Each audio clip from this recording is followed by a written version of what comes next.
ठीक है, देखो लास्ट लोग क्या कहते हैं कि जो रॉबर्ट हुक ने डिस्कवर किया था कि क्या सेल्स का कैसे डिस्कवर किया था। उन्होंने उनको जब कॉर्क एक पीस लिया तो उन्होंने क्या देखा था, उसमें माइक्रोस्कोप के अंदर जब व्यू किया तो उन्हें उसमें क्या दिखा, एक कंपार्टमेंट लाइक स्ट्रक्चर दिखा। उस कंपार्टमेंट को उन्होंने क्या बोला, लिविंग सेल्स बोला। लिविंग उस कंपार्टमेंट को उन्होंने क्या लिटिल रूम कहा, ठीक है, लिटिल कंपार्टमेंट का, ठीक है, एक छोटा सा एरिया था, ठीक है। इस छोटे से एरिया का उसके लिए छोटे से एरिया का उन्होंने एक टर्म यूज किया, उसके लिए हम लोग क्या बोले, सेल वर्ड या फिर सेला वर्ड या फिर सेलुलर बोल रहे हैं यहाँ पर। तो इस तरीके से क्या होगा, सेलुलर जो वर्ड है, सेलुलर टर्म से वो यहाँ से रॉबर्ट हुक के थ्रू निकल करके आया। तो ये वास्तव में आगे आगे चल के हम लोग ये पता यहाँ तक जो डिस्कवरी हुआ रॉबर्ट हुक तक, वो यहाँ से ये तो पक्का हो चुका था कि सेल कुछ होता है जिनसे मिलकर के किसी ऑर्गेनिज्म का डेवलपमेंट होगी, किसी ऑर्गेनिज्म को स्ट्रक्चर और फंक्शन को बनाया जाता है, ठीक है। तो इसके बाद जो हम लोग देखेंगे कि जो रॉबर्ट हुक ने सेल्स को डिस्कवर करने के लिए उन्होंने क्या यूज किया, क्या उसका कॉर्क का एक सेल्स यूज किया। जो कॉर्क का जो सेल्स है बच्चों हम बताना चाह रहे हैं यहाँ पे, कॉर्क का जो सेल्स का चारों तरफ जो बाउंड्री है सेल वॉल का, ठीक है, वो सेल वॉल कैसे बना होता है, स्यूवेरिन का बना होता है। और स्यूवेरिन क्या होता है, एक पॉलीमर होता है। मतलब जो कॉर्क का सेल वॉल होता है ना, उसमें उसमें पॉलीमर है किसका, फैटी एसिड का। तो कॉर्क का सेल वॉल में फैट का लेयर जमा होता है, और वो जो फैट का लेयर है ना वो कैसा होता है, वो उसका फंक्शंस क्या होता है, वो फैट का नेचर, फैट का जो फैटी लेयर्स होता है उनका जो नेचर होता है वो impermeable to both air and मतलब गैसेस एंड वाटर। वो एयर और वाटर को या गैसेस एंड वाटर को अपने अंदर अपने थ्रू आर पार होने नहीं देते हैं, जिससे कि क्या होता है कि जो भी बाहर से एयर बाहर से सेल्स के अंदर मतलब कॉर्क सेल्स के थ्रू अगर सेल्स के अंदर एंटर करना चाहे, सेल वॉल के थ्रू सेल्स के अंदर एंटर करना चाहे तो वो एयर अंदर आ नहीं सकता है, ठीक है ना, वो एयर अंदर आ नहीं सकता है। और कॉर्क सेल क्या कैसा है, लिव डेड है, लिविंग तो है नहीं। और जैसे तुम लोग देखो हम वहां पे बताया तुम लोग केमिस्ट्री का एडवांटेज क्या है, देखो कॉर्क जो बना तो कैम्बियम का बना होता है, और कॉर्क के जो तो बॉटल बताया तो बॉटल में जो स्टॉपर लगा होता है वो कॉर्क का ही बना होता है, ठीक है, जो कॉर्क कैम्बियम से बनता है, ठीक है। तो ये जो कॉर्क का स्टॉपर है वो कॉर्क से बना हुआ है ना। और इसमें क्या होगा, इसमें अब जब इसमें सेल होगा तो इसमें क्या होगा, सेल वॉल भी होगा, सेल वॉल में क्या होगा, फैटी लेयर होगा, यहाँ पे स्यूबेरिन का सेल वॉल होगा और फैटी लेयर जमा होगा, जिससे कि क्या होगा, जहाँ से एयर और वाटर वगैरह पास नहीं कर सकता है, गैसेस एंड वाटर में एंट्री नहीं कर सकता। इसलिए देखना जो हम लोग बॉटल यूज करते हैं उसमें क्या यूज करते हैं, कॉर्क का बना हुआ स्टॉपर यूज करते हैं, ताकि वहां से एयर और वाटर बाहर से बॉटल के अंदर में एंट्री ना कर सके। क्लियर है। अब देखो यहाँ पे हम लोग नेक्स्ट हम लोग देखने जा रहे हैं, हम लोग वहां पर दो साइंटिस्ट का डिस्कस किए थे, एक रॉबर्ट हुक तो हम डिस्कस कर ही चुके थे, दूसरा साइंटिस्ट हम लोग क्या है, एंटोनी वॉन लीवेनहुक ने। एंटोनी वॉन लीवेनहुक का देखो यहाँ पे ये भी बहुत इंपॉर्टेंट साइंटिस्ट थे, यहाँ पे इनका भी बहुत इंपॉर्टेंट रोल था। सेल्स का तो डिस्कवर हो चुका था, लेकिन अब आगे हम लोग को जो देखना है वो लिविंग सेल्स को देखना है, क्योंकि रॉबर्ट हुक ने लिविंग सेल्स का डिस्कवर नहीं किया था, उन्होंने क्या किया था, लिविंग सेल्स का डिस्कवर किया था, ठीक है। अब जो एंटोनी वॉन लीवेनहुक देखने जा रहे हम लोग, वो किसका डिस्कवर किया था, लिविंग सेल्स को डिस्कवर किया था। कैसे डिस्कवर किया था, देखो एंटोनी वॉन लीवेनहुक का क्या था, अपना एक शॉप था मेडिकल का, ठीक है, वो मेडिकल शॉप पे बैठे हुए थे और बाहर बहुत जोर का पानी हो रहा था, बारिश हो रहा था, ठीक है, बाहर जो तेज बारिश हो रही थी उसमें क्या था, ठीक है। अब तो यहाँ पे एक इंपॉर्टेंट बात ध्यान देने वाला है कि जो रेन वाटर है ना, रेन वाटर में कोई किसी भी तरह कोई भी जर्म्स नहीं होता है। ये जो रेन वाटर होता है ये फ्री फ्रॉम जर्म्स होता है, इसमें किसी भी तरह कोई बैक्टीरिया वायरस वगैरह या भी कोई भी जर्म से ही फ्री होता है, ठीक है ना। तो रेन वाटर में अगर कोई बैक्टीरिया वायरस नहीं होता वहां पे, ठीक है। लेकिन जैसे ही वो रेन वाटर जमीन पे गिरता है ना, सॉइल पे, जमीन पे गिरता है, मिट्टी पे गिरता है, तो उसके बाद क्या हो जाएगा, उसमें बैक्टीरिया आ जाता है।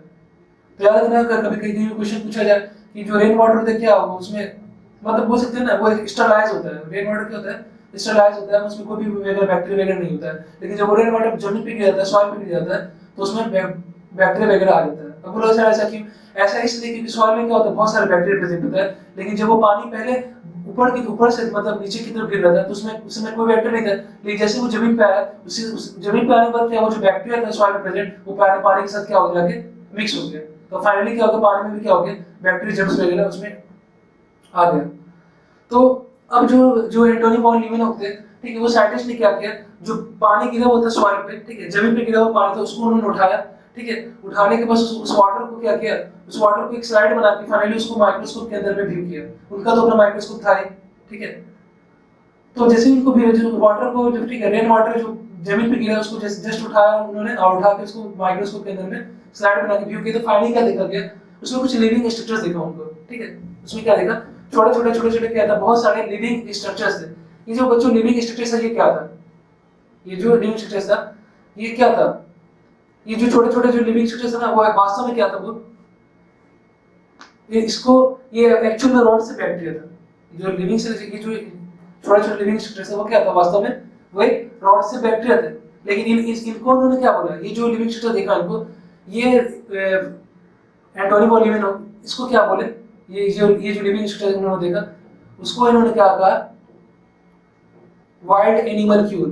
क्या कहा, तो उस एनिमल जो लिविंग स्ट्रक्चर उन्होंने माइक्रोस्कोप के अंदर में देखा तो उसको उन्होंने क्या नाम दिया, वाइल्ड एनिमल क्यूल का, wild animalcule, wild animalcule. ठीक है। लेकिन बाद में एक साइंटिस्ट आया, बाद में जो एक साइंटिस्ट आया एरेनबर्ग ने, ठीक है, एरेनबर्ग ने जिस लिविंग स्ट्रक्चर्स को ठीक है एंटोनी वॉलिवेनो ने माइक्रोस्कोप के अंदर में देखा, तो बाद में इसी लिविंग स्ट्रक्चर्स को एरेनबर्ग ने क्या नाम दिया, क्या टर्म दिया, बैक्टीरिया टर्म दिया। ठीक है, बैक्टीरिया टर्म दिया। वास्तव में जो एंटोनी वॉलिवेनो ने जिस लिविंग स्ट्रक्चर्स को माइक्रोस्कोप के अंदर में देखा था वो क्या था, वो एक रॉड सेल बैक्टीरिया था। This was the discovered of bacteria and this was the discovered of sales also. ये वास्तव में ये रॉड से बैक्टीरिया का डिस्कवरी था। वास्तव में ये रॉड से बैक्टीरिया जो एक लिविंग सेल्स है और ये लिविंग सेल्स का डिस्कवरी था और एक तरह का रॉड से बैक्टीरिया का भी डिस्कवरी था। क्लियर है बात? तो अब देखो हम यहाँ पे this was the discovered of living sales. ठीक है, living cells Leeuwenhoek was a resident of Holland. He has discovered of sperm, RBC and protozoa. Book of Antoine Walliveno is the secret of nature. अब यहाँ पे क्या बोला जा रहा है कि वास्तव में जिस स्ट्रक्चर्स को वहाँ पे देखा गया था वो क्या था, वो एक रॉड से बैक्टीरिया था, वो एक लिविंग सेल्स था जिसको एरेनबर्ग ने बैक्टीरिया टर्म दिया। ठीक है, लेकिन अगर हम बोले एंटोनी वॉलिवेनो ने उस लिविंग स्ट्रक्चर का क्या नाम दिया, तो एंटोनी वॉलिवेनो ने उस स्ट्रक्चर का क्या नाम दिया, वाइल्ड एनिमल क्यूल का। ठीक है, ये क्वेश्चन आया हुआ है कि जो लिविंग स्ट्रक्चर एंटोनी वॉलिवेनो ने दिया था वो क्या था, ऑप्शन में देगा तुमको रॉड से bacteria, living cells, wild animalcule. ठीक है, तो वो क्या होगा, वाइल्ड एनिमल क्यूल होगा ऑप्शन में।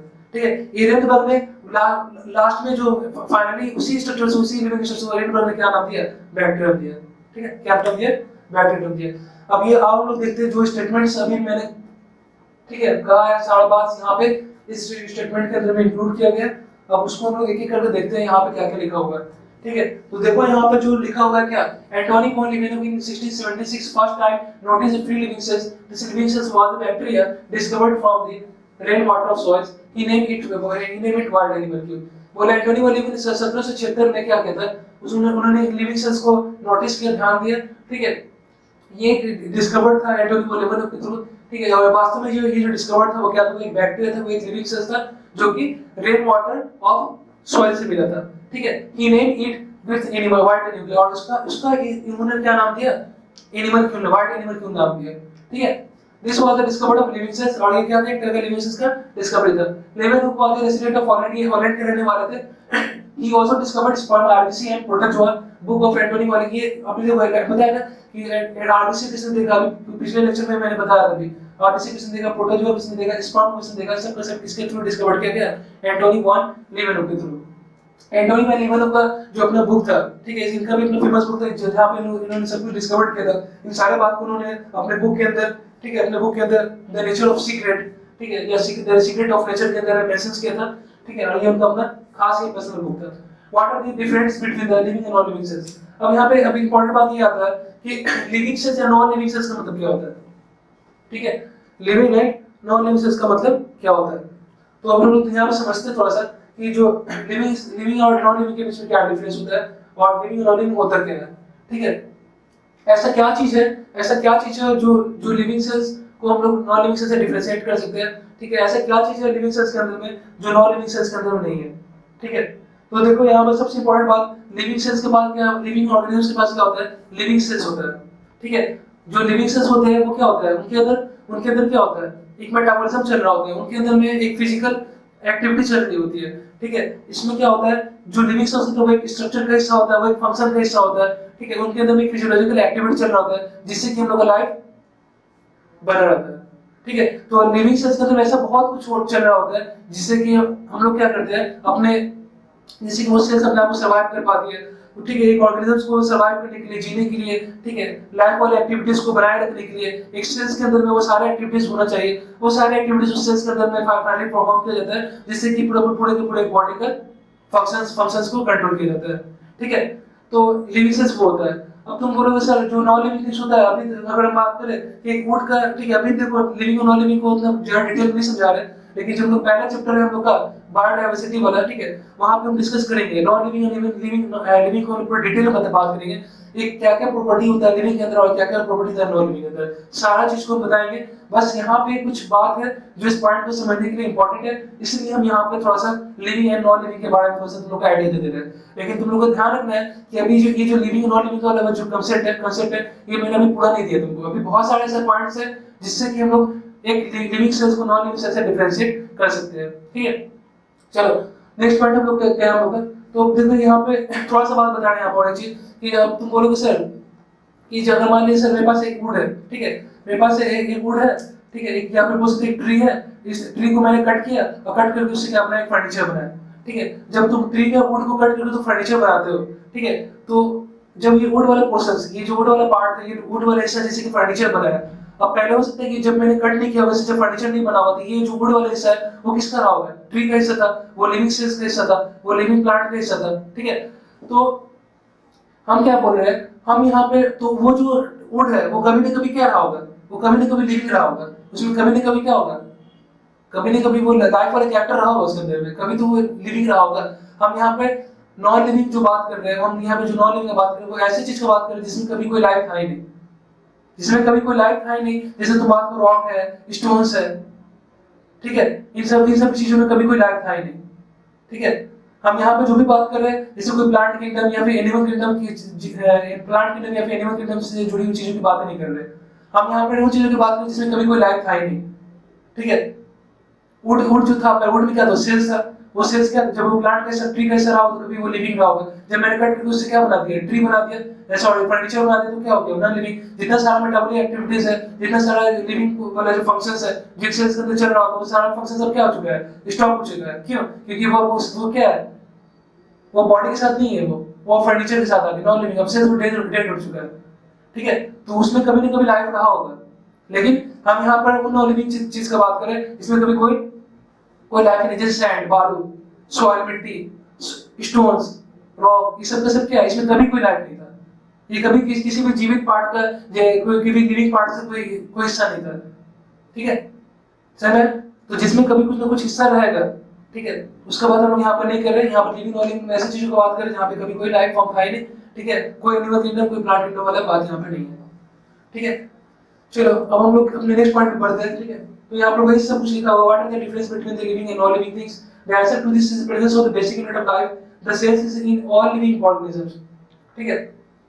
All the living organisms are composed of cells, जितना भी लिविंग ऑर्गेनिजम्स होता है वो सभी के सभी क्या होते हैं, सेल्स के बने होते हैं। Some are composed of single cell और पार्ट, कुछ ऑर्गेनिजम्स ऐसे भी होते हैं जो एक सेल्स का बना हुआ है, ठीक है। अब कुछ ऑर्गेनिज्म ऐसे हैं जो एक सेल्स का बना हुआ है, कुछ ऑर्गेनिज्म ऐसे हैं जो फ्यू सेल्स का बना हुआ है, कुछ ऑर्गेनिज्म ऐसे भी जो मल्टी सेल्स का बना हुआ है, बहुत सारे सेल्स का बना हुआ है, बिलियन ऑफ सेल्स का बना हुआ है, ठीक है। कुछ ऑर्गेनिज्म जो एक सेल्स का बना हुआ है उसको क्या बोलते हैं, यूनिसेलुलर ऑर्गेनिज्म। यूनि का मतलब क्या होता है, वन। यूनि का मतलब क्या होता है, वन। ये सब बात में भी आगे जो पॉइंट आएगा, यूनिसेलुलर ऑर्गेनिज्म, मल्टीसेलुलर ऑर्गेनिज्म्स सब डिस्कस करेंगे, एक बात में डिस्कस करेंगे। बस यहाँ पर तुम लोग इतना याद रखना है, यूनि का मतलब होता है वन, सेलुलर मींस सेल, एक ऐसा ऑर्गेनिज्म जिसके पास एक ही सेल होगा, एक ही सिंगल सेल होगा, उन सिंगल सेल से पूरे ऑर्गेनिज्म्स का फॉर्मेशन हो रहा है, उसके पूरे बॉडी का स्ट्रक्चर्स बन रहा है, और वही सिंगल सेल उसके पूरे बॉडी में क्या कर रहा है, फंक्शन प्रोवाइड कर रहा है, फंक्शन परफॉर्म कर रहा है, जिससे कि ऑर्गेनिज्म अपने आप को इसी नेचर में अपने आप को सर्वाइव कर पा रहा है। ऐसे ऑर्गेनिज्म लोग क्या बोल रहे हैं, यूनिसेलुलर ऑर्गेनिज्म्स बोल रहे हैं, ठीक है। While other composed of multicellular organism. अब बहुत सारे ऑर्गेनिज्म ऐसे भी है जो बहुत सारे सेल्स का बने, जैसे ह्यूमन है, ठीक है, रैट है, डॉग है, कैट है, बहुत सारे ऑर्गेनिज्म है वो मल्टी सेल्स के बने हुए, उनके पास बहुत सारे सेल्स हैं, ठीक है। तो जहां पर जिस ऑर्गेनिज्म के अंदर बहुत सारे सेल्स होंगे उसको हम क्या बोल सकते हैं, मल्टीसेलुलर ऑर्गेनिज्म्स बोल सकते हैं, ठीक है। नेक्स्ट पॉइंट आते हैं हम लोग,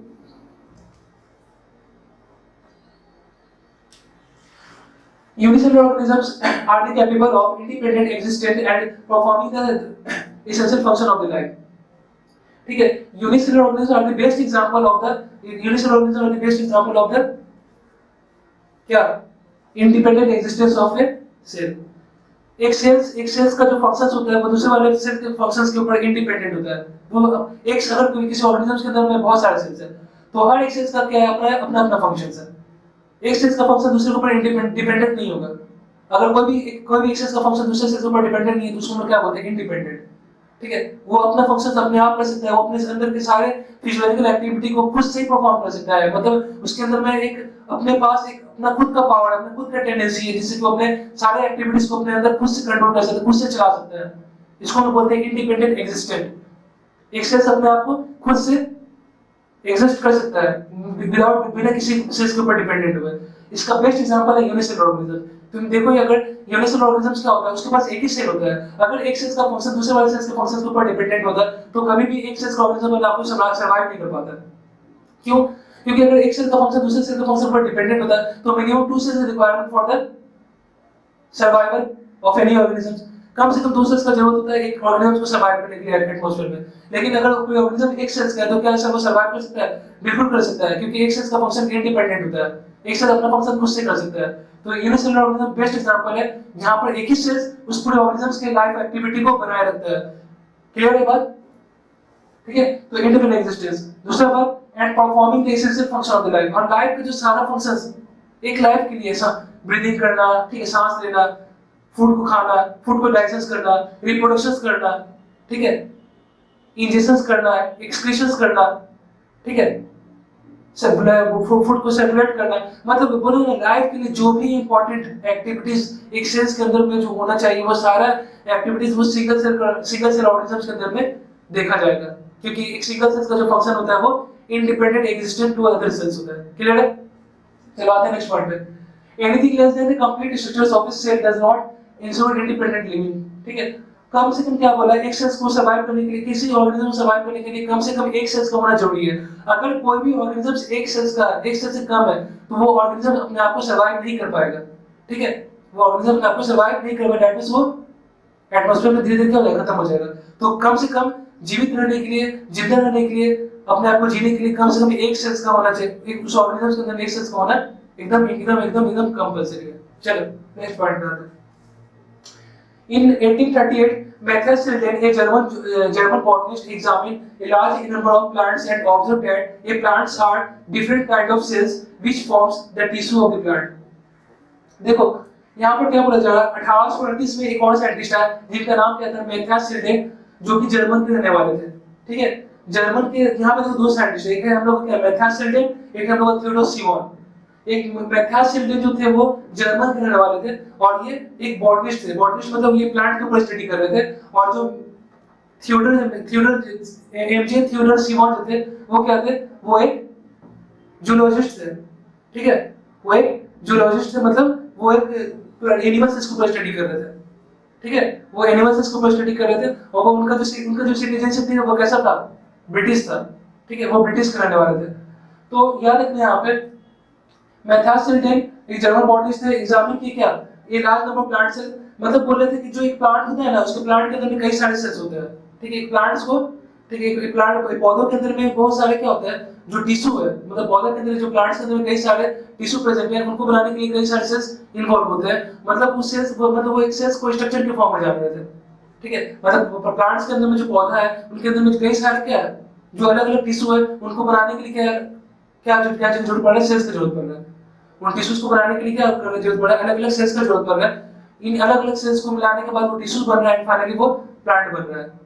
ठीक है, मतलब वो उनका कहने का मतलब है मैथियास सिल्डेन जो कहने का मतलब है जितने भी प्लांट्स होते हैं इनका जो मेन पर्पस था, ठीक है, मेन पर्पस था वो क्या था, उनका ये बताना था कि जितने भी प्लांट सेल है, ठीक, जितनी भी प्लांट सेल है उनका जो स्ट्रक्चरल यूनिट है या फंक्शनल यूनिट है वो क्या है, सेल्स है। मतलब पौधों के अंदर में जो भी टिश्यू है, जो भी अलग अलग टिश्यूज, उनको बनाने के लिए अलग अलग सेल्स है। ठीक है, और उन सारे सेल्स मिलकर के उन पौधों को बनाते हैं, उन स्ट्रक्चर्स को बनाते हैं, जिससे कि उनका सारा फंक्शन परफॉर्म हो पाता है। ठीक है, जिससे कि जो प्लांट्स है वो अपने आप को सर्वाइव कर पाते हैं। ठीक है, दूसरे जो साइंटिस्ट थे वो थे एमजे थियोडोर सिमोन। ठीक है, मैथियास सिल्डेन, याद रखना नाम से एकदम ध्यान रखना, मैथियास सिल्डेन एक बॉटनिस्ट थे। ठीक है, वो प्लांट सेल्स को स्टडी कर रहे थे, लेकिन थियोडोर सिमोन जो थे एनिमल सेल्स को स्टडी कर रहे थे। लेकिन और एक इंपॉर्टेंट बात, जो थियोडोर सिमोन थे उनका एनिमल सेल्स को स्टडी कर ही रहे थे, लेकिन इसके अलावा वो प्लांट सेल्स को भी देख रहे थे। प्लांट सेल्स के बारे में उनके पास आइडिया था। ठीक है, उनका मानना था चाहे वो प्लांट्स हो, चाहे वो एनिमल्स हो, चाहे वो प्लांट्स हो, चाहे वो एनिमल्स हो, सभी के सभी लिविंग ऑर्गेनिजम्स सेल्स के बने हुए हैं। सभी के सभी लिविंग ऑर्गेनिजम्स सेल्स के बने हुए हैं। तो यहाँ पर तुमको क्या करेगा, तुमको एक स्टेटमेंट देगा। ठीक है, स्टेटमेंट देगा क्या था यहाँ पे at about this same time Theodor Schwann 1836 a British zoologist studied different types of animal cells and reported cells had a different thin outer layer which is today known as plasma membrane. इनका कहने का मतलब क्या था, जो Theodore सिमन थे वो animal cells के ऊपर स्टडी कर रहे थे, ठीक है, लेकिन इनका ये भी मानना था कि जितने भी प्लांट्स हो चाहे जितने भी एनिमल्स सभी के सभी सेल्स के बने हुए हैं, और एनिमल सेल्स के चारों तरफ, क्योंकि एनिमल सेल्स की स्टडी कर रहे थे ना, एनिमल इनका में जो मेनली जो स्टडी था एनिमल सेल्स के ऊपर था, तो एनिमल सेल्स के चारों तरफ क्या होता है, एक आउटरमोस्ट बाउंड्री होता है जिसको हम लोग बोलते हैं सेल मेम्ब्रेन, ठीक है, जब आप इसको बोलते हैं प्लाज्मा मेम्ब्रेन, जैसे हम बोलेंगे ना ये सेल है, इन सेल्स के चारों तरफ क्या होगा, एक आउटरमोस्ट बाउंड्री होगा, इस बाउंड्री को उन्होंने क्या कहा, सेल मेम्ब्रेन का। सेल मेम्ब्रेन को हम लोग क्या बोलते हैं, प्लाज्मा मेम्ब्रेन भी बोलते हैं, प्लाज्मा मेम्ब्रेन, या फिर इसको हम लोग क्या बोलते हैं, प्लाज्मा लेमा भी बोलते हैं, प्लाज्मा लेमा, ठीक है, ये नाम बहुत कम पूछा जाता है, ठीक है, जो मोस्ट पॉपुलर नेम है वो क्या हम लोग का सेल और प्लाज्मा मेम्ब्रेन, ठीक है। तो क्लियर है, तो अब तुमको स्टेटमेंट देगा, स्टेटमेंट क्या देगा, ये स्टेटमेंट दे दिया तुमको, पूछेगा ये जो स्टेटमेंट है किस साइंटिस्ट का दिया होगा, ठीक है।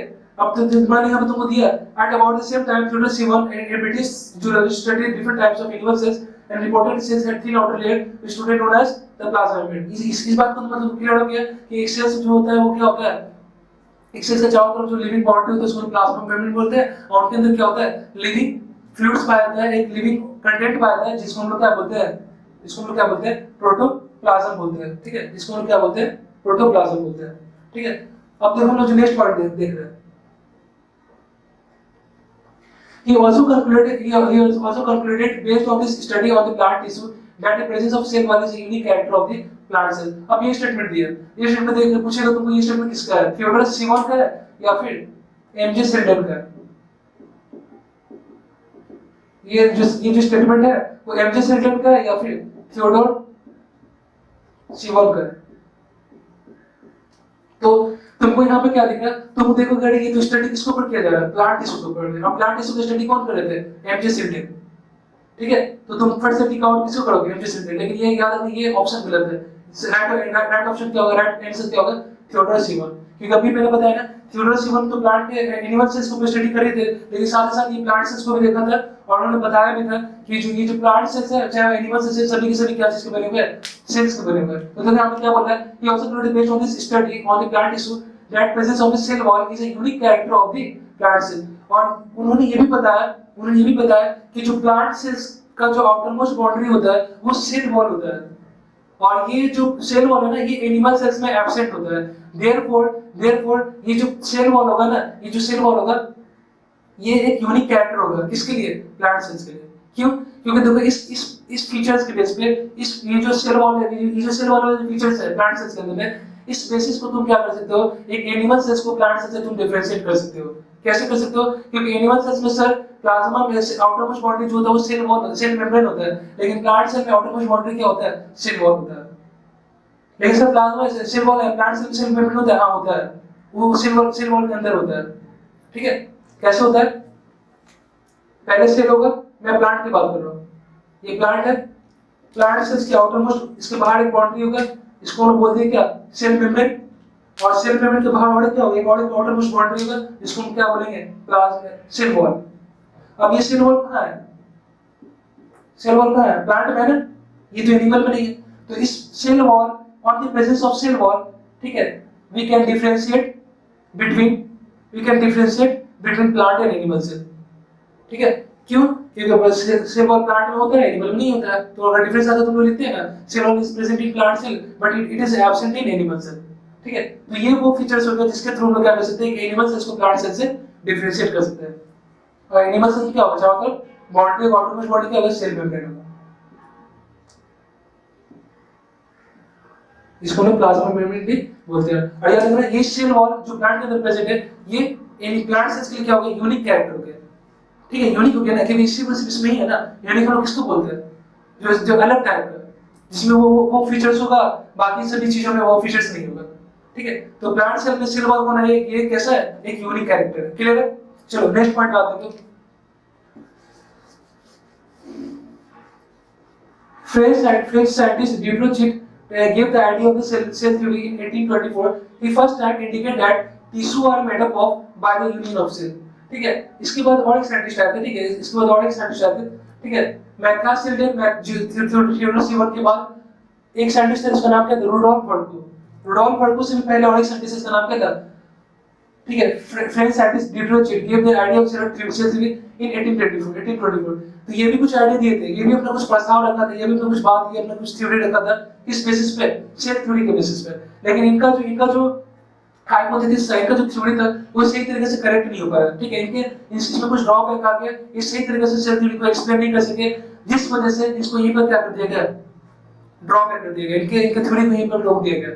ठीक है, बाद में और एक साइंटिस्ट आए जिसका नाम क्या था, जिसका नाम था क्या, देखो आप आगे देखते हैं, बट द क्रेडिट ऑफ, अभी आगे देखेंगे हम लोग, आगे देखेंगे scientist, but the credit for the formulating the cell theory is given to the Matthias Jacobson and Theodor Schwann. और लास्ट में ये जो साइंटिस्ट फेल हो चुके थे, ये अपना जो सेल थ्योरी वाला जो अपना एक पर्पस दिए थे, अपना एक सिद्धांत दिए थे, इस सिद्धांत को सही फॉलो नहीं कर रहा था, सेल थ्योरी को सही फॉलो नहीं करता, जिस वजह से इनका क्या हो गया, यहीं पर बायकॉट हो गया, इनको यहीं पर क्या कर दिया गया, ड्रॉबैक कर दिया गया। और फाइनली जो क्रेडिट जाता है सेल थ्योरी का, वो किसको जाता है, वो जाता है तुमको मैथ्यूस सिल्टन एंड थियोडोर सीवन को।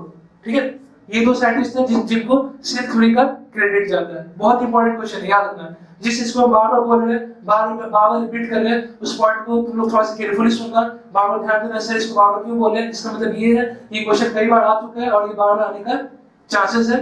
ठीक है, इसलिए हम इस क्वेश्चन को, हर एक पॉइंट को बार-बार रिपीट कर रहे हैं। Cell theory was proposed in 1839। Cell theory जो प्रपोज हुआ था कितने सन में, ठीक है, वो 1839 में। ठीक है, ये सेल थ्योरी वाला जो प्रपोजल वाला बात है वो कितने में हुआ था, 1839 में। ठीक है, इसके बाद जो नेक्स्ट साइंटिस्ट हम लोग है वो कहते हैं रुडोल्फ वर्को। रुडोल्फ वर्को 1855 में है, वो एक्सटेंड किए सेल थ्योरी को and suggest that an additional features of the cell theory should be that all living cells arise from the pre existing cell. अब इन्होंने क्या रखा, अब इनका भी अपना एक इन्होंने भी कुछ अपना स्टेटमेंट दिया, इन्होंने भी अपना कुछ प्रस्ताव रखा, इन्होंने भी अपना कुछ बात दिया। ठीक है, इसके से रुडोल्फ वर्को थे, इन्होंने भी क्या किया, अपना एक प्रिंसिपल दिया। वो प्रिंसिपल क्या था, देखो, तो ये क्या किया, जो सेल थ्योरी वाला पॉइंट था, किसके लिए, ठीक है, मैथ्यूस सिल्टन ने थियोडोर सीवन जो सेल थ्योरी वाला बात को जो मैं अभी बोले, उन सारे बात को, ठीक है, फॉलो करते हुए रुडोल्फ वर्को ने क्या किया, अपने कुछ एडिशनल पॉइंट को भी यहाँ पर मेंशन किया, किसके अंदर, सेल थ्योरी के अंदर। तो सेल थ्योरी को उन्होंने क्या किया, थोड़ा सा आगे एक्सटेंड किया और कुछ एडिशनल पॉइंट भी, कुछ एडिशनल इंपॉर्टेंट पॉइंट जो है इसके अंदर में मेंशन किया, इंक्लूड किया। वो क्या था, वो ये था कि जो जितने भी ऑर्गेनिजम्स होते हैं उनके अंदर का जो सिंगल यूनिट होता है, जो स्ट्रक्चरल यूनिट होता है, वो सेल्स होता है। और याद रखना, एक सेल्स होता है वो अपने आप नहीं बनता है। तो ऐसा नहीं है कि आप अभी देखे थे कि हम लोग अपने एक सेल्स को हम लोग आर्टिफिशियल किसी लैब के अंदर में, ठीक है, उन सारे केमिकल्स को मिलाकर हम लोग क्रिएट नहीं कर सकते। अभी तक हम लोग सब कुछ कर सकते हैं, लेकिन हम लोग सेल को खुद से क्रिएट नहीं कर सकते। तो हम अगर बोले कि असर कि अगर किसी केमिकल्स को मिलाकर हम लोग क्या सेल्स को बना सकते हैं, बिल्कुल भी नहीं, ऐसा बिल्कुल भी नहीं कर सकते। अभी तक हम लोग सब कुछ कर सकते हैं, लेकिन सेल्स को बनाने का अभी तक हम लोग के अंदर में पावर नहीं दिया गया, या फिर हम लोग के अंदर पावर नहीं आया कि हम लोग किसी सेल्स को बना सकते हैं आर्टिफिशियली। तो हम एक सेल्स जो होता है नेचुरली अपने आप नहीं बनता है, एक सेल्स हमेशा अराइज करता है, एक लिविंग सेल्स हमेशा अराइज करता है। ठीक है, कौन से सेल्स से, हमेशा प्री एग्जिस्टिंग सेल्स से। इन्होंने एक टर्म क्या दिया, pre existing sales. All the living cells arise from the pre existing. एक सेल्स हमेशा अपने पहले वाले प्रेजेंट सेल से क्या करते हैं, वो अराइज करते हैं। इसको ही क्या बोलते हैं हम लोग, प्री एग्जिस्टिंग सेल। जिसको हम क्या बोलते हैं हम लोग, इसको हम क्या बोलते हैं, सेलुलर ई सेलुलर, या फिर सेलुलर ई सेलुलर को हम लोग क्या बोलते हैं, लॉ ऑफ लिनिएज भी बोलते हैं इसको। ठीक है, देखो यहाँ पे लिखा हुआ है all the living cells arise from the pre-existing living cells। अब देखो ये जो living cells कैसे एक सेल अपने पहले वाले सेल से बनता है। देखो एक सेल से मान लो ये वाला एक सेल है, ठीक है, ये सेल क्या क्या डिवाइड किया और दो सेल्स बनाया। ठीक है, एक सेल था, ये डिवाइड करके दो बनाया। अब ये सेल्स क्या होगा, फर्दर डिवाइड करेगा, ये दो बनाएगा। एक सेल्स एक बार डिवाइड करके दोबारा डिवाइड नहीं करता है। एक सेल्स डिवाइड किया, दो बनाया, फिर ये सेल फर्दर डिवाइड करके दो बनाएंगे, फिर ये फर्दर डिवाइड करके दो बनाएंगे। तो कितना से मल्टीप्लाई होगा, देखो पहले एक था, अब दो हुआ, फिर कितना हुआ, देखो 1 2 3 4 हो गया। अब ये चारों सेल्स दो सेल्स बनाएंगे, कितना हो जाएगा, 16 हो जाएगा। देखो यहाँ पे 8 होगा, ये बनाएगा 2, ये बनाएगा 2, ये बनाएगा 2, ये बनाएगा 2, कितना हो गया, 2 2 2 2 2 4 6 8, कितना हो गया 8। 2 हुआ, फिर 4 हुआ, फिर 8 हुआ, फिर 16 होगा, फिर 32 होगा, फिर 64 होगा। ठीक है, ऐसे ऐसे करके क्या हो जाएगा, सेल्स मल्टीप्लाई करते जा रहे हैं। तो तुम यहाँ पे एक चीज देख रहे हो, ये सेल्स, ये वाला जो सेल्स है वो किससे राइज कर रहे हैं? अपने पहले वाले सेल से राइज कर रहे हैं, अपने पहले वाले सेल से राइज करते हैं। अगर कोई भी सेल प्रेजेंट पहले वाले सेल से राइज करके बनता है या ओरिजिनेट करता है तो ऐसे सेल्स को क्या बोलते हैं? प्री एग्जिस्टिंग सेल, जिसको हम बोलते हैं क्या? सेलुलर की सेलुलर, जिसको लोग लॉ ऑफ लिनिएज भी बोलते हैं। क्लियर? उसी तरह से सेम सिमिलरली यहाँ पे देखो, ये वाला जो सेल्स बन रहा है वो अपने पहले वाले सेल से बन रहा है। उसी तरह देखो, ये वाला जो सेल्स बन रहा है वो अपने पहले वाले सेल से राइज कर रहा है। तो हर एक सेल्स अपने पहले वाले सेल से राइज करता है, जिसको हम लोग क्या बोलते हैं? Pre existing sales. ठीक है, जिसको हम लोग लॉ ऑफ लिनिएज भी बोलते हैं। और इस बात को किसने कहा था? रुडोल्फ बर्गुन ने। एग्जाम में आएगा ओमनीसेलुलर सेल का मतलब क्या होता है? तो ओमनीसेलुलर सेल का मतलब होता है all the cell arise from pre existing cells, जिसको हम लोग क्या बोलते हैं?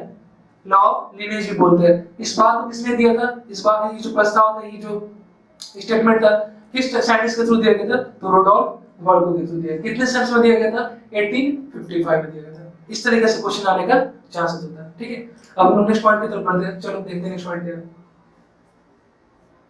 अच्छा, यहाँ पे देखो एक पॉइंट बचा रह गया। यहाँ पे पॉइंट क्या था? This fact experimentally proved by the Lewis pasture in 1862 he perform Swan-Snake flask experiment and discard the abiogenesis hypothesis of origin of life। और इन्होंने क्या देखा? इसके बाद क्या हुआ? इसके बाद क्या हुआ? एक साइंटिस्ट है जिसका नाम क्या था? Lewis pasture. लुईस पास्चर क्या थे? इन्होंने बताया कि 1862 में, 1862 मतलब इसके बाद है, रुडोल्फ बर्गुन के बाद है। रुडोल्फ बर्गुन के बाद है, और इन्होंने क्या किया? इस बात को, किस बात को? ये जो बात है ना ओमनीसेलुलर सेल कि all the cells arise from the pre existing cells, इस बात को उन्होंने एक्सपेरिमेंटली प्रूव किया। और एक्सपेरिमेंटली प्रूव करने के लिए, इस बात को एक्सपेरिमेंटली प्रूव करने के लिए इन्होंने एक एक्सपेरिमेंट किया। इस एक्सपेरिमेंट का नाम क्या था? नेक फ्लास्क एक्सपेरिमेंट। इस नेक फ्लास्क एक्सपेरिमेंट के थ्रू उन्होंने इस बात को प्रूव कर दिया कि लाइफ की जो, ठीक है, लाइफ जो अपने आप बन जाता है। ठीक है, लाइफ का जो इंपॉर्टेंट बोलते हैं लोग कि लाइफ जो अपने आप बन जाता है। ठीक है, मतलब लाइफ का जो एबायोजेनेसिस हाइपोथेसिस है कि लाइफ अपने आप बन जाता है, इस बात को, इस थ्योरी को इन्होंने हमेशा हमेशा के लिए क्या किया? गलत प्रूफ किया। ठीक है, समझ में? ये इनका कहने का मतलब था कि और जितने भी सेल्स अराइज करते हैं अपने पहले वाले सेल से, ठीक, इस बात को उन्होंने एक्सपेरिमेंटली प्रूव किया। कैसे? इस एक्सपेरिमेंट प्रूव करने के लिए उन्होंने एक एक्सपेरिमेंट किया, इसका नाम क्या था? नेक फ्लास्क एक्सपेरिमेंट। इसमें उन्होंने प्रूव, इस एक्सपेरिमेंट के दौरान उन्होंने कहा कि लाइफ की जो एबायोजेनेसिस हाइपोथेसिस है, जिसमें कि लाइफ अपने आप बन जाती है। ठीक है, कि लाइफ जो अपने आप बन जाती है, इस बात को उन्होंने क्या किया? हमेशा हमसे इस थ्योरी को क्या किया? गलत प्रूव किया। ठीक है ना, इसी को लोग क्या बोलते हैं? एबायोजेनेसिस। एबायोजेनेसिस मतलब कि लाइफ का जो एबायोजेनेसिस है, जिसमें लाइफ अपने आप बन जाता है। ठीक है, इस बात को, इस थ्योरी को उन्होंने हमेशा हमसे क्या किया? गलत प्रूव किया। ठीक है, तो लास्ट में ये बात प्रूव हो चुका था कि सभी सेल्स अपने पहले वाले सेल से ओरिजिनेट करती है, कभी सभी सेल्स अपने पहले वाले सेल से ही बनती है। तो उसके बाद ये वाला बात तो हमेशा से खत्म हो चुका कि किसी सेल्स को तुम एक्सपेरिमेंट किसी केमिकल्स के थ्रू या कोई भी सेल्स अपने आप नहीं बनता है। ठीक है, कोई भी सेल्स अगर अपने आप नहीं बन रहा है, ठीक है, मतलब वो प्री एग्जिस्टेंस सेल्स के थ्रू बन रहा है। लेकिन अगर वो अपने आप बन जाएगा तो उसको क्या बोलेंगे? Abiogenesis hypothesis. अबायोजेनेसिस हाइपोथेसिस का मतलब होता है कि कोई भी सेल जो अपने आप बन रहा था, अब वो चीज नहीं होगा। ठीक है, अब ये इसी प्रूव हो चुका है एक्सपेरिमेंट के थ्रू। ठीक है, कि कोई भी सेल अपने आप नहीं बनता है। क्लियर है? चलो नेक्स्ट हम लोग देखते हैं।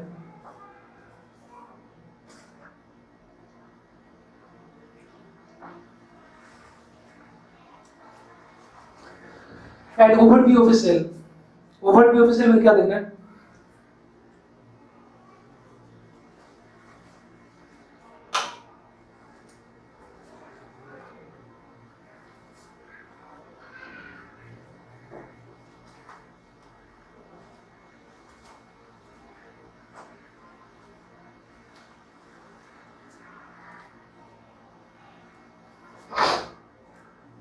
An overview of cell. A typical plant cell has a distinct plant cell wall as its outer boundary, and just within it is the cell membrane.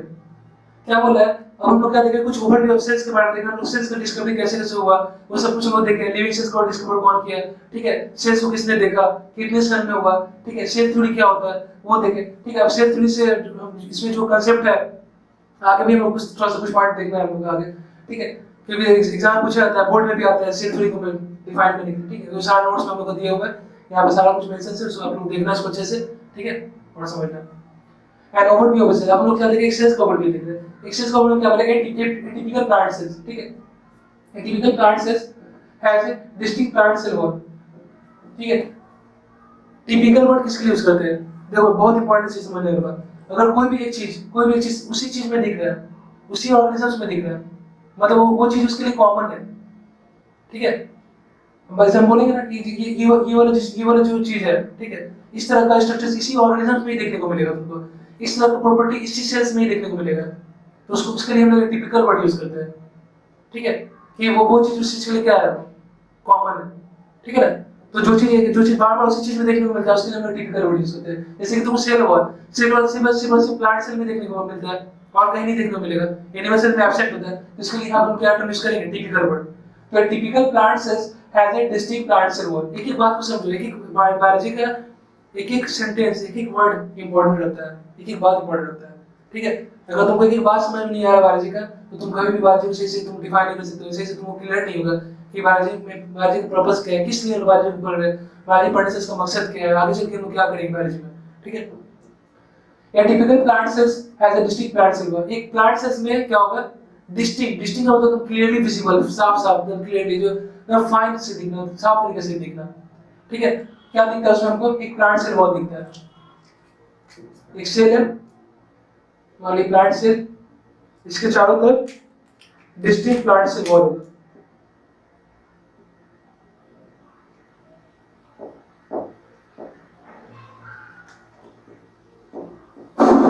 ठीक है, ये क्या है, सेल वॉल।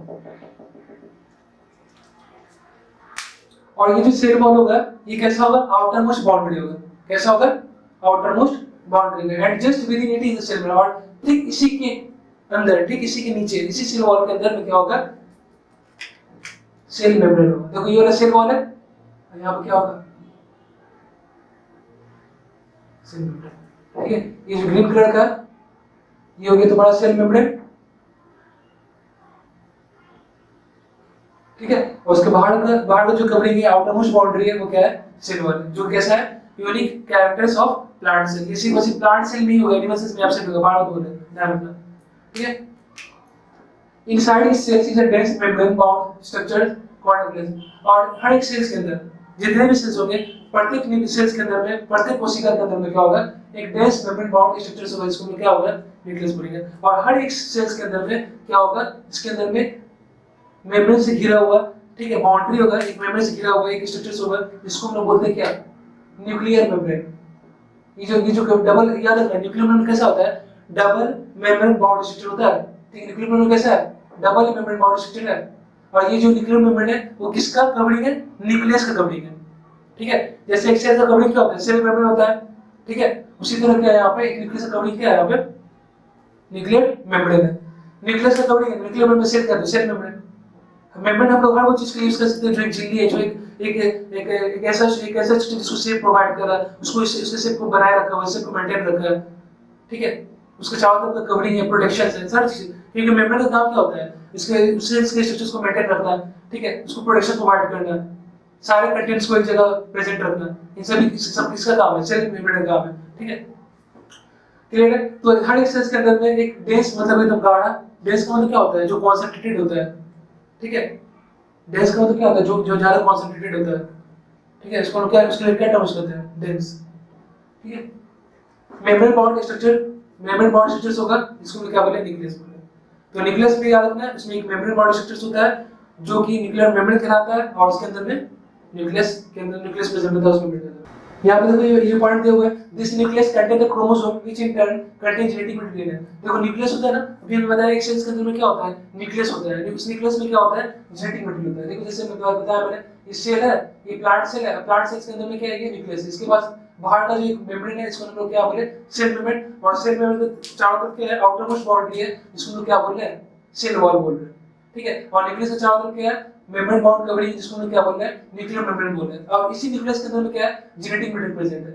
अभी जेनेटिक मटेरियल क्या होता है, जेनेटिक मटेरियल किसको बोलते हैं, डीएनए को बोलते हैं, डीऑक्सीराइबोन्यूक्लिक एसिड। ठीक है, तो यहाँ पे लिखा हुआ है this nucleic acid contain the chromosome. ठीक है, अभी जो न्यूक्लिक एसिड है, ये जो न्यूक्लियस है ना, ये जो न्यूक्लियस है, ठीक है, इस न्यूक्लियस के अंदर ये जो मैंने धागा जैसे स्ट्रक्चर बनाया है, ये जो थ्रेड लाइक स्ट्रक्चर्स बनाया है, इसी स्ट्रक्चर्स को हम लोग क्या बोलते हैं, क्रोमैटिन फाइबर। क्रोमैटिन फाइबर, या फिर इसको बोलते हैं क्या, क्रोमैटिन रेटिकुलम। क्या बोलते हैं, क्रोमैटिन रेटिकुलम। अभी जो क्रोमैटिन फाइबर और क्रोमैटिन रेटिकुलम है, ठीक है, ये पहले क्या होता है, ये अभी हम इसके बारे में हम लोग पढ़ेंगे, ठीक है, जब सेल ऑर्गेनेल पढ़ेंगे तो हम इसको डिस्कस करेंगे, लेकिन फिलहाल थोड़ा सा हम समझा दे रहे हैं ये जो क्रोमैटिन मटेरियल है या फिर क्रोमैटिन फाइबर है, ये आगे चल के क्रोमोसोम्स बनाते हैं। कब कब हम लोग क्रोमैटिन फाइबर बोलेंगे और कब हम लोग क्रोमोसोम बोलेंगे? जब याद रखना, जब एक सेल डिवाइड नहीं करता है, जब एक सेल डिवाइड नहीं करता है, ठीक है, तो उस समय क्या होता है, उस समय जो जेनेटिक मटेरियल होता है, जो जेनेटिक मटेरियल मतलब क्या हो गया, जो हम लोग का क्रोमैटिन फाइबर या फिर क्रोमैटिन रेटिकुलम है, वो पतला पतला धागा के समान होता है, ठीक है, पतले पतले, मतलब जो थ्रेड लाइक स्ट्रक्चर दिखता है, मतलब एक सेल्स को तुम नॉर्मली व्यू करोगे जब एक सेल डिवाइड नहीं करता है तो उसमें क्या दिखेगा, एक न्यूक्लियस है और न्यूक्लियस के अंदर में एक थीन थ्रेड लाइक जिबडेस, ठीक है, डार्क लाइक स्ट्रक्चर दिख रहा है अंदर में, ठीक है, एक पतला थ्रेड लाइक, ठीक है, डार्क धुंधला से स्ट्रक्चर दिख रहा है, इसी स्ट्रक्चर को हम लोग क्या बोलते हैं, क्रोमैटिन फाइबर, ठीक है। लेकिन जब क्रोमैटिन फाइबर आगे चल के ये क्रोमैटिन फाइबर क्या बनाता है, क्रोमोसोम्स बना देता है। अब ये जो क्रोमोसोम बनता है, क्रोमोसोम्स कब कहेंगे उसको हम लोग, जो ये जो क्रोमैटिन फाइबर ना जब सेल डिवाइड करेगा, तो आगे लोग पढ़ेंगे उसमें एक सेल साइकिल होता है। जब एक सेल डिवाइड करता है तो एक सेल जब डिवाइड करता है तो उसको, जब भी एक सेल डिवाइड करेगा तो उसको अपने एक सेल साइकिल में जाना पड़ता है।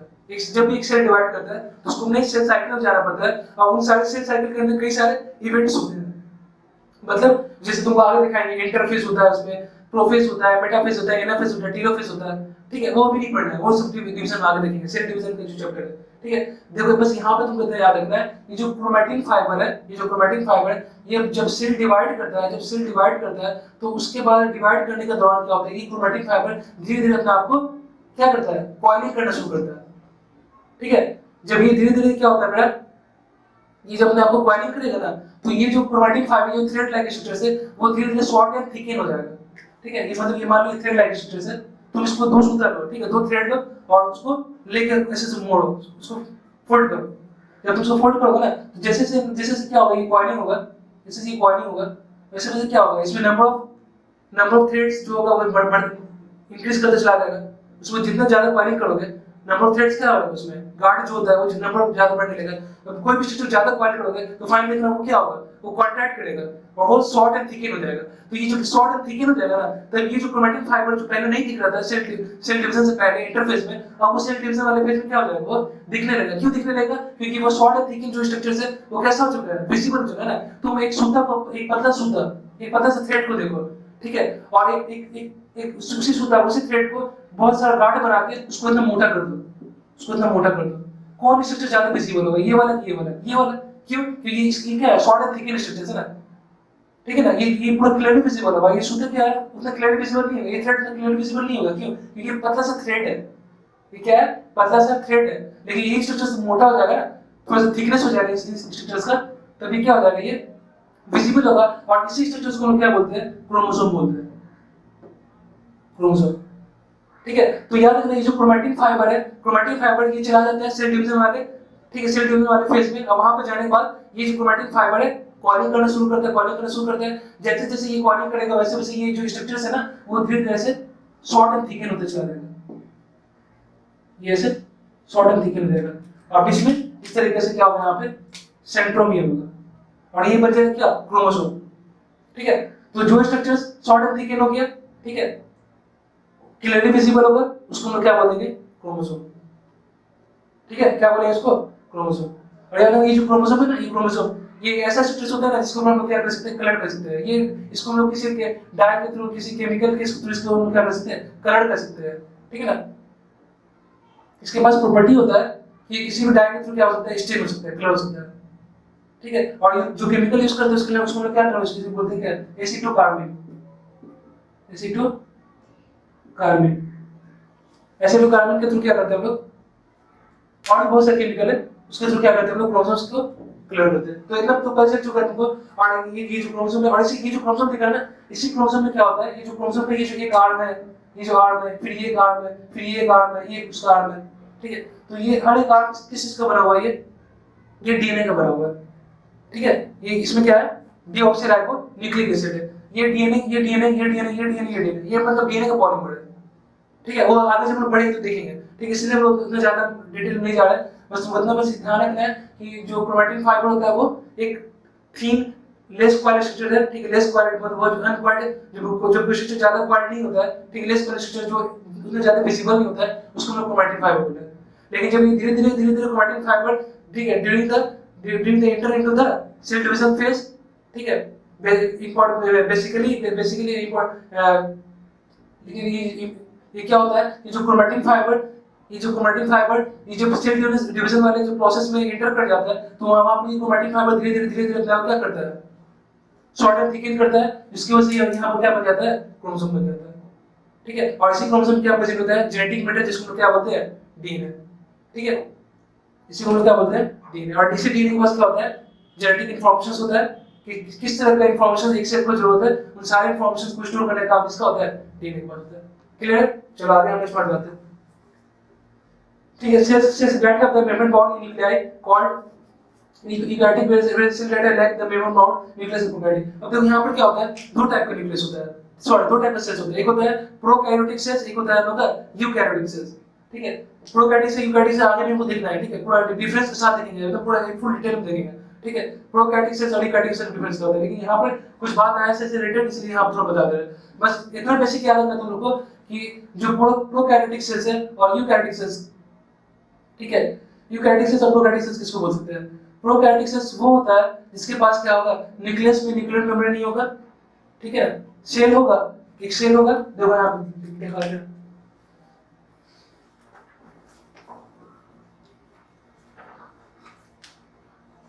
देखो यहाँ पे प्रोकैरियोटिक,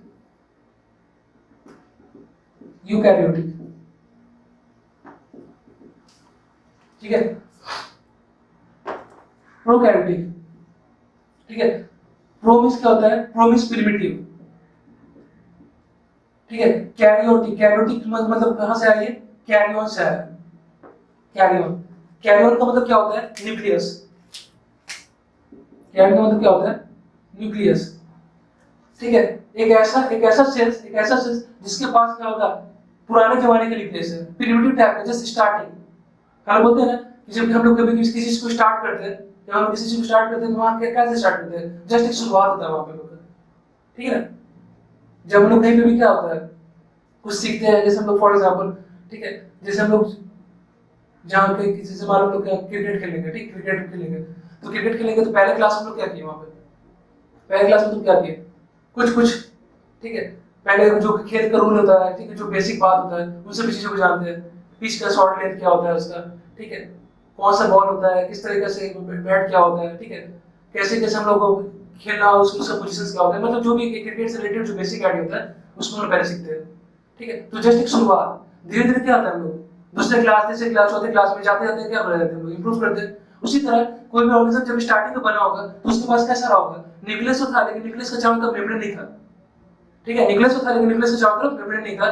तो ऐसे न्यूक्लियस को हम लोग क्या बोलते हैं, प्रिमिटिव टाइप न्यूक्लियस, जस्ट एक शुरुआत है जैसा न्यूक्लियस, उतना सही से डेवलपमेंट नहीं, न्यूक्लियस उतना सही से बना नहीं है, ठीक है, सही न्यूक्लियस इवॉल्व नहीं हुआ वहां पे। तो प्रिमिटिव टाइप न्यूक्लियस मतलब न्यूक्लियस है, डेड न्यूक्लियस से बताते हैं, न्यूक्लियस का चारों तरफ मेम्ब्रेन नहीं है, ये मेम्ब्रेन एब्सेंट, ये मेम्ब्रेन क्या हो गया, एब्सेंट हो गया। और अभी हम क्या बताएं, इसके अंदर जेनेटिक मटेरियल होता है, और जो जेनेटिक मटेरियल क्या था, डीएनए था, और डीएनए जब हिस्टोन से कंबाइन करता है ना, डीएनए क्या होता है, एक स्पेसिफिक टाइप प्रोटीन से कंबाइन करता है, और वो स्पेसिफिक टाइप प्रोटीन से कंबाइन करने के बाद बनाता है क्या, क्रोमैटिन फाइबर, और ये क्रोमैटिन फाइबर आगे जाकर बनाता है क्या, क्रोमोसोम। तो देखो हम बताते हैं क्या, डीएनए प्लस, देखो क्रोमैटिन फाइबर जो जेनेटिक मटेरियल था, बताया क्रोमैटिन फाइबर क्या है, जो पतला सा थीन रॉड लाइक स्ट्रक्चर है, ठीक है, पतला थीन जो थ्रेड लाइक स्ट्रक्चर है, जो सही से इनविजिबल है, ठीक है, जो सही से विजिबल नहीं है, dark type stain colour, dark stain colour है जो न्यूक्लियस के अंदर दिख रहा है, उस सब क्या है, जेनेटिक मटेरियल। तो डीएनए, ठीक है, डीएनए प्लस हिस्टोन, डीएनए और हिस्टोन दोनों आपस में मिलकर क्या बनाता है, ये बनाता है क्रोमैटिन फाइबर, क्रोमैटिन फाइबर जो थीन लेस कॉइल स्ट्रक्चर है, ठीक है, क्रोमैटिन फाइबर क्या है, थीन लेस कॉइल स्ट्रक्चर, ठीक है, थीन लेस कॉइल स्ट्रक्चर। अब देखो डीएनए जब हिस्टोन से कंबाइन करेगा तभी वो क्रोमैटिन फाइबर बनेगा। अगर ये प्रोटीन एब्सेंट होगा, अगर ये प्रोटीन एब्सेंट हो गया, ठीक है, अगर ये प्रोटीन एब्सेंट होगा तो डीएनए तो होगा लेकिन हिस्टोन नहीं है, तो क्या होगा, यहाँ पर क्या क्रोमैटिन फाइबर बनेगा, नहीं बनेगा। अगर क्रोमैटिन फाइबर नहीं बनेगा तो क्या क्रोमोसोम बनेगा, नहीं बनेगा, क्रोमोसोम भी एब्सेंट, क्रोमैटिन फाइबर भी एब्सेंट। तो याद रखना जो प्रोकैरियोटिक टाइप ऑफ सेल्स होता है, ठीक है, जिसके पास क्या होता है, प्रिमिटिव टाइप ऑफ न्यूक्लियस होता है, उसके पास न्यूक्लियर में न्यूक्लियर मेम्ब्रेन नहीं होगा और डीएनए के साथ स्टोर नहीं होगा। अगर डीएनए के साथ स्टोर नहीं डायरेक्ट, उसके पास क्या है, क्रोमैटिन फाइबर और क्रोमोसोम्स नहीं है। क्लियर है? तो उसके पास क्या होगा, डीएनए होगा। ठीक है, तो याद रखना प्रोकैरियोटिक के पास क्या होगा, न्यूक्लियर मेम्ब्रेन एब्सेंट और यहाँ पे सिर्फ डीएनए होगा। ठीक है, डीएनए होगा, यहाँ पे हिस्टोन प्रोटीन एब्सेंट। क्लियर है? अब आते हैं लोग क्या, प्रोकैरियोटिक कहाँ होता है, याद है जितने भी बैक्टीरिया होते हैं, जितने भी बैक्टीरिया का नाम सुनिए तुम लोग, तो जितने भी बैक्टीरिया है उसका किंगडम बनाया गया है। ठीक है, बैक्टीरिया को जिस किंगडम के अंदर रखा गया उसको बोलते हैं क्या, किंगडम मोनेडा। उसको क्या बोलते हैं, किंगडम मोनेडा। तो किंगडम मोनेडा के अंदर में लोग सारे बैक्टीरिया, जितने भी बैक्टीरिया है, उन सारे बैक्टीरिया को हम लोग कहाँ पे इंक्लूड किए हैं, किंगडम मोनेडा के अंदर में। और किंगडम मोनेडा के अंदर में जितने भी ऑर्गेनिजम्स है, मतलब सारे के सारे बैक्टीरिया है, और इन सारे ऑर्गेनिज्म को हम लोग क्या बोलते हैं, unicellular prokaryotic. Unicellular prokaryotic. Clear है? और जो यूकैरियोटिक है, यू का मतलब क्या होता है, यू का मतलब होता है ट्रू। यू मींस क्या हो गया, ट्रू। और कैरेट का मतलब बताया तुम लोग क्या, न्यूक्लियस। ऐसा न्यूक्लियस जिसके पास क्या होगा, ऐसा न्यूक्लियस जो वेल डिफाइन होगा, ऐसा न्यूक्लियस जो सही तरीके से डिफाइन हो गया। ठीक है, मतलब तो क्या हो गया, यहाँ पे जो यहाँ पे एब्सेंट है वो यहाँ पे प्रेजेंट रहेगा। यहाँ पे क्या क्या एब्सेंट है, यहाँ पे डीएनए में हिस्टोन एब्सेंट था, यहाँ पे डीएनए में हिस्टोन होगा। यहाँ पे न्यूक्लियर मेम्ब्रेन एब्सेंट था प्रोकैरियोटिक में, यहाँ पे यूकैरियोटिक में न्यूक्लियर मेम्ब्रेन न्यूक्लियस में होगा। तो ये कैसा न्यूक्लियस हो गया, इंप्रूव किया हुआ न्यूक्लियस है, इवॉल्व न्यूक्लियस है, इसलिए सब इसको क्या बोलते हैं, वेल डिफाइंड न्यूक्लियस। ऐसा न्यूक्लियस जो वेल डिफाइंड अच्छी तरीके से बना हुआ है वो। ठीक है, तो यह डिफरेंस होता है प्रोकैरियोटिक और यूकैरियोटिक में। ठीक है, अब यूकैरियोटिक में बहुत सारे ऑर्गेनिजम्स होते हैं। ठीक है, जैसे तुम लोग किंगडम प्रोटिस्टा है, ठीक है, किंगडम प्रोटिस्टा है, प्लांटी है, ठीक है, एनिमलिया, सब क्या होता है, यूकैरियोटिक ही होते हैं। ठीक है, अब डिपेंड करता है, अगर सिंगल होगा, लेकिन अगर यूकैरियोटिक होगा तो वो सब क्या कैसा होगा, प्रोटिस्टा होगा। अगर सिंगल सेल प्रोकैरियोटिक होगा, सॉरी सिंगल सेल यूकैरियोटिक होगा। ठीक है, जितने सारे सिंगल सेल यूकैरियोटिक होगा सबका सब कहां पे है, यूकैरियोट्स में डालेंगे। और जितने से सिंगल सेल एक सेल का है प्रोकैरियोटिक, उसको कहां डालेंगे, मोनेडा के अंदर में। और जितने सारे सिंगल सेल यूकैरियोटिक उसको कहां डालेंगे, प्रोटिस्टा के अंदर में, प्रोटिस्टा के अंदर में। ठीक है, क्लियर है? चलो अब आगे हम लोग देखेंगे क्या, नेक्स्ट पॉइंट पे आते हैं लोग, पहले इसको रब कर लेते हैं। ठीक है, जितने भी पॉइंट्स को मैंने अभी बताया है, ठीक है, इन सारे पॉइंट्स को भी हम डिटेल में देखेंगे। बस एक रफ आइडिया, एक जनरल आइडिया हम लोग देख लेते हैं इसके बारे में, जो आगे चल के हम लोग को सेल्स समझने में इजी होगा और आसान होगा। ठीक है, तो हम लोग आगे हम लोग देखेंगे सेल्स का ना, तो वो बहुत डिटेल में देखेंगे और थोड़ा सा फास्ट देखेंगे। ठीक है, क्योंकि चैप्टर बहुत बड़ा है। ठीक है, तो आप लोग भी थोड़ा सा केयरफुली इसको पढ़ लेना पहले अच्छे से, उसके बाद आगे का लेक्चर लिखना। ठीक है, चलो नेक्स्ट पॉइंट पे आते हैं हम लोग। नेक्स्ट पॉइंट क्या होगा, the modern cell theory is called as cell principle. The modern cell theory is called as cell principle. ठीक है, अब जो हम लोग का सेल थ्योरी है, मॉडर्न सेल थ्योरी, उसको हम लोग क्या बोल रहे हैं, सेल प्रिंसिपल बोल रहे हैं। मॉडर्न सेल थ्योरी को हम लोग क्या बोल रहे हैं, सेल प्रिंसिपल बोल रहे हैं। अब देखो ये मॉडर्न सेल थ्योरी और सेल प्रिंसिपल क्या बोलता है। ठीक है, इनका कहने का मतलब है the modern cell theory is called cell principle. तो हम लोग जो भी अभी जो हम लोग सेल थ्योरी पढ़े ना, वो क्या है, हम लोग एक मॉडर्न सेल थ्योरी है, और इसी मॉडर्न सेल थ्योरी को हम लोग क्या बोलते हैं, सेल प्रिंसिपल बोलते हैं या सेल का सिद्धांत बोलते हैं। इसके अंदर क्या किया गया है, इट इंक्लूड्स फॉलोइंग पॉइंट्स, इसके अंदर बहुत सारे पॉइंट्स को मेंशन किया गया है। ठीक है, देखो जैसे अभी लोग पढ़े थे ना सेल थ्योरी में, क्या पढ़े थे, पहले तो यही पढ़े थे, वहां पर एक दो साइंटिस्ट थे, मैथा सिल्डन थे, जो क्या थे, जो बॉटनिस्ट थे, प्लांट को स्टडी कर रहे थे। उन्होंने कहा था जितने भी प्लांट्स होते हैं उनका जो स्ट्रक्चरल यूनिट होता है, जो फंक्शनल यूनिट होता है, वो क्या होता है, सेल होता है। ठीक है, उसके बाद जो थे हम लोग थियोडोर सीमन थे, वो यही बताए थे कि जितने भी प्लांट हो चाहे एनिमल हो, सभी का जो स्ट्रक्चरल यूनिट है वो भी क्या होता है, सेल ही होता है। लेकिन दोनों में डिफरेंस क्या था, जो थियोडोर सीमन थे वो मेनली वो प्लांट एनिमल्स को स्टडी कर रहे थे, लेकिन मैथा सिल्डन थे वो क्या थे, वो मेनली प्लांट सेल को स्टडी कर रहे थे। इसके बाद आया रुडोल्फ पर्क्यू, उन्होंने बताया सेलुलर टर्म दिया था, जिसका मतलब होता है क्या, हर एक सेल्स अपने पहले वाले सेल से ओरिजिनेट होता है, मतलब all the cells arise from the pre existing cells, जिसको हम लोग क्या बोलते थे, लॉ ऑफ लिनिएज भी बोलते थे। ठीक है, देखो तो यहाँ पे सेल वही लिखा हुआ, cell are basic unit of life, cell life का एक बेसिक यूनिट होता है। Every organism is made up of cells. किसने दिया था? अब देखो ये स्टेटमेंट देगा तुमको, ये स्टेटमेंट देके दे देगा, बोलेंगे कि किस साइंटिस्ट के द्वारा कहा गया था, Schwann and Schleiden. Every cells come from the pre existing cell, हर एक सेल अपने पहले वाले सेल से आया। इस बात को किसने कहा था? रुडोल्फ वर्गो ने। A cell is able to maintain its vitality and individuality. ठीक है, एक सेल अपने अपने लाइफ प्रोसेस को बनाए रखता है, एक सेल अपने इंडिविजुअल एग्जिस्टेंस को बनाए रखता है। ठीक है, लाइफ के लिए जो इंपॉर्टेंट केमिकल, ठीक है, इसका मतलब ये है कि लाइफ के लिए जो इंपॉर्टेंट केमिकल उन सेल्स के अंदर प्रोटोप्लाज्म में चल रहा होता है। ठीक है, तो प्रोटोप्लाज्म वो बेसिक मीडियम है जिस जहां पे लाइफ की एक्टिविटी चलती है, जिससे कि मेटाबॉलिज्म, जिससे कि मेटाबॉलिक रिएक्शंस वहां पे चल पाता है, जिससे कि हम जीवन आगे बढ़ता है। ठीक है, समझ में इसका मतलब? समझ में? इस cells can not arise de novo or always arise from the pre existing cell. एक सेल्स कभी भी अपने आप नहीं बनता है, एक सेल्स अब कभी भी अपने आप नहीं बनता है, एक सेल्स हमेशा अपने प्रेजेंट पहले वाले सेल से क्या होता है, वो अराइज या ओरिजिनेट करते हैं। ठीक है, अगर कोई सेल्स अपने आप बनता है तो उसके लिए हम क्या टर्म यूज करते हैं? De novo. तो डी नोवो तो नहीं ना कि कोई सेल अपने आप नहीं बन रहा है, ठीक है ना?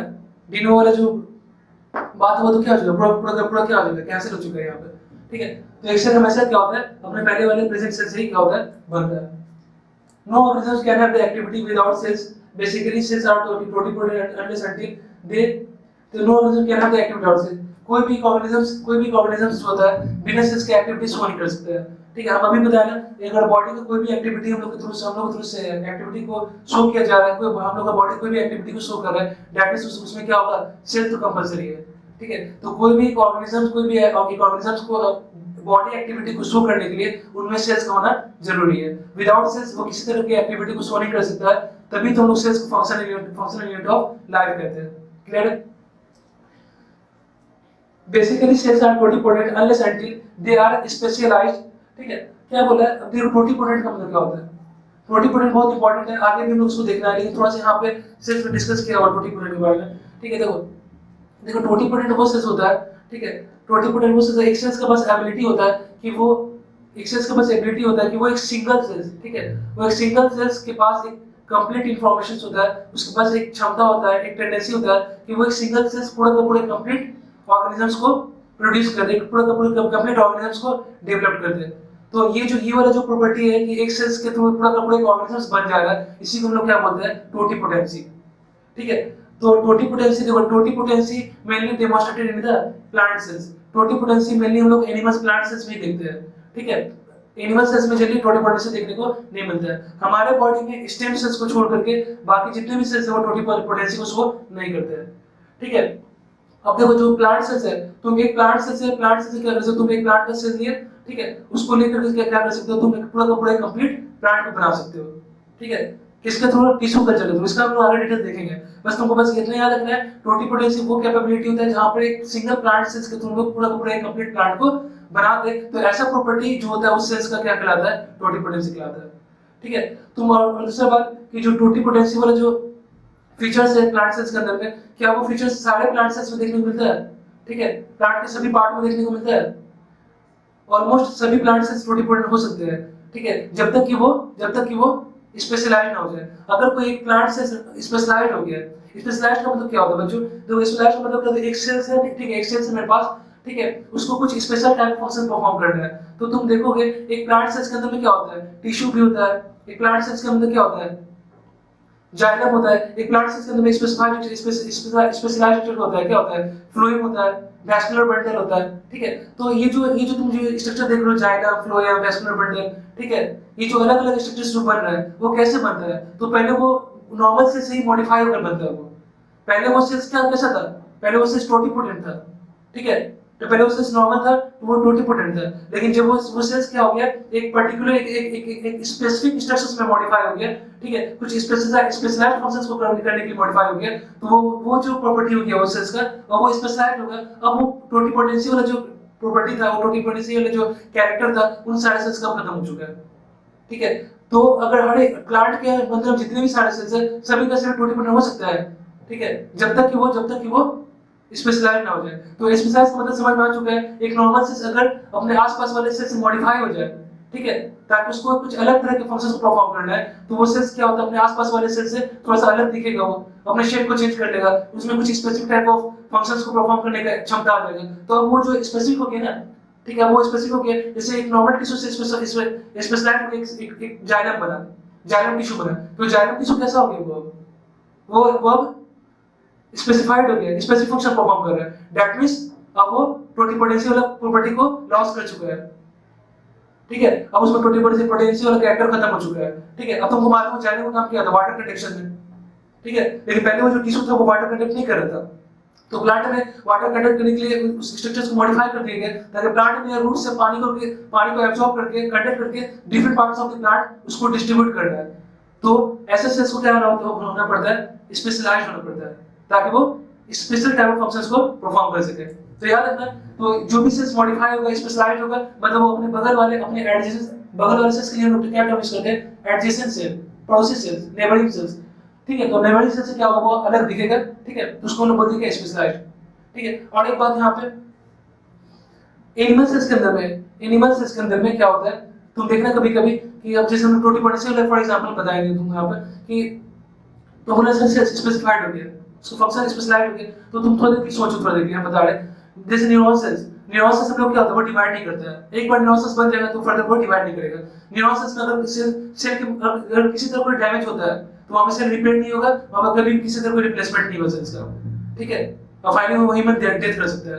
तो याद रखना, जो न्यूरॉन सेल्स वो भी क्या होगा? नर्वस टिश्यू है, वो भी कभी ना कभी कोई नॉर्मल सेल्स में रहा होगा, बाद में आगे चल के वो न्यूरॉन सेल्स में डेवलप हो गया, मॉडिफाई हो गया, ठीक है ना। क्यों? क्योंकि उसको अलग तरह का फंक्शन परफॉर्म करना था, ठीक है। तो न्यूरॉन से डिवाइड नहीं कर डाटा क्या हो गया? वो उसमें उसके पास क्या हो गया? स्पेशलाइज्ड हो गया, तो टोटीपोटेंसी वाला कैरेक्टर उसमें खत्म हो चुका है, ठीक है। तो याद रखना, जो भी टोटीपोटेंसी वाला कैरेक्टर कब तक रहेगा उसमें? जब तक कि वो स्पेशलाइज्ड हो जाए। जैसे ही वो स्पेशलाइज्ड होगा प्लांट में भी, वो टोटीपोटेंसी वाला कैरेक्टर खत्म हो जाएगा, ठीक है। अब देखो एनिमल सेल्स के अंदर में, ठीक है, जैसे एनिमल सेल्स के अंदर अगर टोटीपोटेंसी की बात करें तो बहुत सारे ऐसे फाइलम है। जैसे तुम बात करोगे तो ये तुम्हारा क्या प्लैटीहेलमिंथस वाला ग्रुप में है, ठीक। इकाइनोडर्मेटा में प्लैटीहेलमिंथस जैसे प्लैनेरिया वगैरह आ गया, इकाइनोडर्मेटा में तुम्हें स्टारफिश आ गया, तो वहां पे क्या होगा? वहां पे टोटीपोटेंसी वाला कैरेक्टर होता है।